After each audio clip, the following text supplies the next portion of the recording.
जब मुंबई दिल्ली के मीडिया में जस्टिन बीबर छाए हुए थे और लाखों रुपए खर्च कर उनके कार्यक्रम में मुंबई जाने वालों के इंटरव्यू छप रहे थे, उस वक्त पश्चिम यूपी के सहारनपुर में दलितों के गांव शबीरपुर को जलाया जा रहा था। पुलिस की मौजूदगी में घर के घर उजड़ गए। साइकिलें, डब्बों में रखा राशन, कढ़ाई में बनी सब्जियां, अंबेडकर की किताबें और बच्चों के बस्ते भिजल कर खाक हो गए। महज 20 दिनों में तीसरी बार सहारनपुर का यह इलाका सुलग रहा था। देश के कथित राष्ट्रीय मीडिया के मुख्यालयों से इस इलाके की दूरी महज 180 किलोमीटर की, पर मीडिया दिल्ली सरकार के हटाए गए एक मंत्री की बागी अदाओं पर फिदा था। 3 तलाक की उबाऊ बहसों से टीवी चैनल अटे पड़े थे। गोया कि भारतीय मुसलमान की सबसे बड़ी समस्या 3 तलाक हो, जबकि इस समुदाय में महज 0.56% तलाक होते हैं। सबसे पहले उर्मिला जी, आपको शुक्रिया कि आपने कम से कम सहारनपुर के बहाने इस लार्जर इशू को आपने इस पे मीडिया मंथन प्रोग्राम ऑर्गेनाइज किया। एक तो सबसे महत्वपूर्ण सवाल यह है कि लैंड बड़ा एक इंपॉर्टेंट इशू रहा है। दलित जहां जहां दलित एट्रोसिटीज होती है, वायलेंट एट्रोसिटीज, उसमें भूमि का प्रश्न बहुत महत्वपूर्ण प्रश्न रहा है। लेकिन मैं थोड़ा सा, चूंकि मीडिया मंथन का प्रोग्राम है, तो मैं थोड़ा सा मीडिया पे आपको बिल्कुल ले जाना चाहता हूँ कि मैंने अपनी पीएचडी की है, तो उसमें एक पूरा चैप्टर मैंने पाटलिपुत्र अखबार पे लिखा है। 1914 में पटना से निकलती थी। और पहले मैं सोचता था, जब बिहार में देखता था कि रणवीर सेना और चाहे तमाम अभी 20-30 साल से देख रहा हूं कि दलित इश्यूज को वो स्पेस नहीं मिलता, तो पहले थोड़ा अचंभित होता था। लेकिन अब मैं मान के चलता हूं कि नहीं मिलेगा स्पेस, क्योंकि मुझे लगता है कि जो मीडिया भी है वो समाज का ही बाई प्रोडक्ट है। जो डोमिनेंट सेक्शन है समाज का, उसी का बाई प्रोडक्ट है। और नॉर्थ इंडिया जहां तक हम देख रहे हैं, और 19वीं सेंचुरी में मैंने काम किया है, तमाम इलाहाबाद, बनारस और पटना, आप देख लीजिए जो हिंदी मूवमेंट का पूरा बेल्ट रहा है। तो लार्जली मैं कह रहा हूं, अमूमन जो भारतीय जो नॉर्थ इंडियन मीडिया है, वो हिंदी, हिंदू, हिंदुस्तान के मोड से भी बाहर नहीं निकला है। चूंकि हिंदी, हिंदू, हिंदुस्तान में एंटी मुस्लिम फीलिंग भी था और एंटी दलित फीलिंग भी था। तो आपको वो रिफ्लेक्शन मीडिया, चाहे जितना भी आप हाई टेक्नोलॉजी आप लगा लीजिए, जहां पे मीडिया में जात पूछे बगैर, जाने बगैर, कम से कम कह लीजिए जाने बगैर नौकरी नहीं मिलती है। तो ये सब खुली सच्चाई हम सब जानते हैं। 2 दशक हमने भी पढ़ा लिया, कई मीडिया के। तो इसका क्या कवरेज पर भी असर पड़ रहा है इस सच्चाई का? जाहिर है, जो सोच लेकर आप जाएंगे मीडिया घराने में, जो काम करेंगे, वो सोच तो रिफ्लेक्ट होगा ना। और कई टीवी चैनल ऐसे में तो देखता नहीं, खाली हेडलाइंस। 1-2 टीवी चैनल है, अभिज्ञान जी बैठे हुए हैं, हेडलाइंस देखता हूँ, वो इंपॉर्टेंट समाचार कोई दिखा तो देखता हूँ, अदरवाइज कई तो मदारी टीवी चैनल है। तो मदारी टीवी चैनल को ये कहते भी हैं कि हम 4th पिलर हैं स्टेट के। तो मुझे लगता है कि ये भी संविधान से पड़े नहीं है, और इनकी समीक्षा होनी चाहिए कम से कम। तो क्या आप ये कहना चाहते हैं कि ग्रास रूट लेवल पर स्पॉट सारे चैनलों के लेकिन वो आपके मुताबिक चैनलों में दिखाया नहीं गया? नहीं, सारे चैनलों के स्टिंगर्स वहां हैं, फुटेज है, वीडियोज है।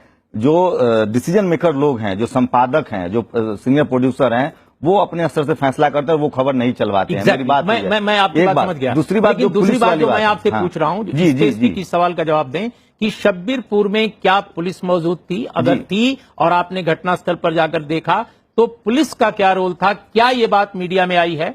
मैं घटना के दिन ही, मैं 9 तारीख को गया था सहारनपुर। जो वहां के सरपंच हैं, उनके बेटे से मेरी बात हुई।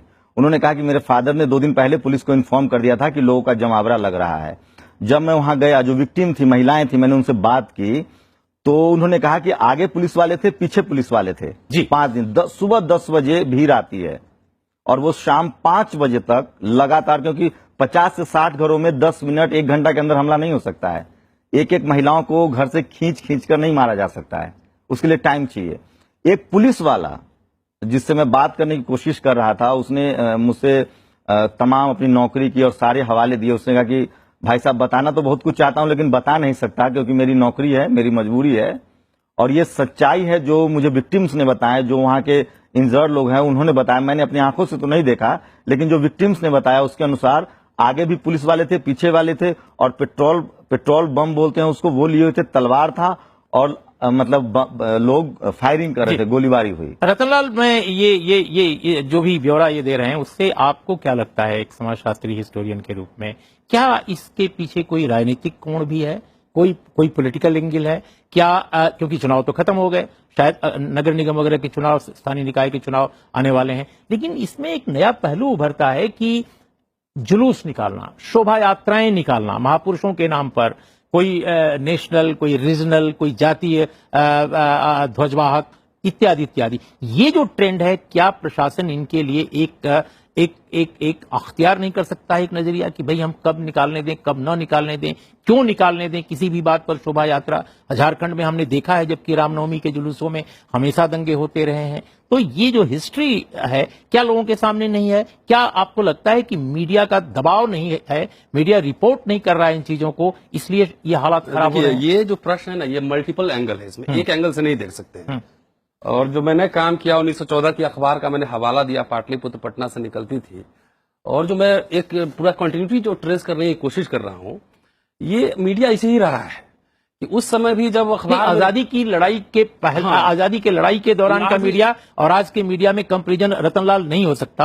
आज के हाईली कैपिटलाइज्ड मीडिया में टीआरपी मैं सिर्फ ये कहना चाह रहा हूं सोशल एंगल से कि उस समय भी अगर आप अखबारों को उठाकर देखेंगे तो भूमिहार, ब्राह्मण सभा के प्रोमिनेंट आपके पूरे मिलेंगे उससे रिपोर्टिंग्स, और दलित पिछड़ा कहीं आपको अखबार में नजर नहीं आएगा। मैं ये कह रहा हूं सर कि ये सिर्फ रिपोर्टिंग का मसला नहीं है, और इसमें कई तरह के एंगल्स हैं। और मुझे लगता है जो दलित प्रश्न है, चाहे जिस तरह से कम्युनलाइजेशन हो रहा है पूरे सोसाइटी का और कल्चर का, ये खाली पॉलिटिक्स उसका बाई प्रोडक्ट है। तो आपको जो इसके सवाल, इसके जवाब, आंसर कहीं और भी ढूंढने पड़ेंगे। और जाहिर है कि जो लोग जिस माइंडसेट के साथ जो मीडिया घरानों में जाते हैं, चाहे जो जुडिशरी में जाते हैं या पार्लियामेंट में जाते हैं या विधानसभाओं में जाते हैं या एग्जीक्यूटिव में होते हैं, एसपी होते हैं, थानेदार होते हैं, तो आपने प्लेटफॉर्म चेंज किया है, लेकिन माइंडसेट आपका तो वही है। लेकिन अभिज्ञान जो बात शंभू ने बताई कि वहां सभी चैनलों के रिपोर्टर मौजूद थे, खासकर स्टिंगर, खबरें वो लगातार भेज रहे थे, लेकिन खबरें प्रसारित नहीं हो रही थी। ये क्या पहलू है? क्योंकि जो इंटरनल डिसीजन मेकिंग, फैसला लेने का जो सिस्टम, और कहने में अब किसी को ना शर्माना चाहिए ना हिचकिचाना चाहिए। विनोद बैठे हैं, कमलेश जी आपका मैं बड़ा सम्मान करता हूं बरसों से। अब तो क्या ट्रेंड कर रहा है किस घंटे में ट्विटर पे, वो आपका बड़ा फोकस हो सकता है। अब नेचुरल है कि अगर विन डीजल भारत आ रहा है और जस्टिन बीबर आ रहा है तो ट्रेंड तो वो ज्यादा कर रहा होगा, तो हो सकता है कोई महाशय उस ट्रेंड को देख के निर्णय कर रहे हैं। अब सहारनपुर जो है, जैसे पुरानी बात इन्होंने उठा दी और बड़ा अच्छा पॉइंट इन्होंने रखा है, तो अब दलित की कहानी और दलित के उत्पीड़न की कहानी तो ट्रेंड नहीं कर रही है। तो ये जो इसका नाम अब ट्रेंड किलर रख देना चाहिए, trend killer, not fourth killer. हकीकत है। लेकिन विनोद बहुत महत्वपूर्ण बात अभिज्ञान ने कही कि ट्विटर तय कर रहा है कि क्या बहस हो, क्या रिपोर्टिंग हो, फोकस कहां हो। मैं समझता हूं कि समय की सीमा के बावजूद आप चारों लोगों ने बेहद महत्वपूर्ण सवाल उठाए हैं, और सवाल इस बात का है कि क्या मीडिया इन सवालों को स्वयं शिद्दत के साथ महसूस कर रहा है, वो ये क्या फील कर पा रहा है कि समाज में विभिन्न कोणों से उस पर भी सवाल उठाए जा रहे हैं, उसके कवरेज पर, उसकी सोच पर, उसकी संरचना पर। इसी टिप्पणी के साथ आज की चर्चा का हम समापन करते हैं। देखते रहिए राज्यसभा टेलीविजन।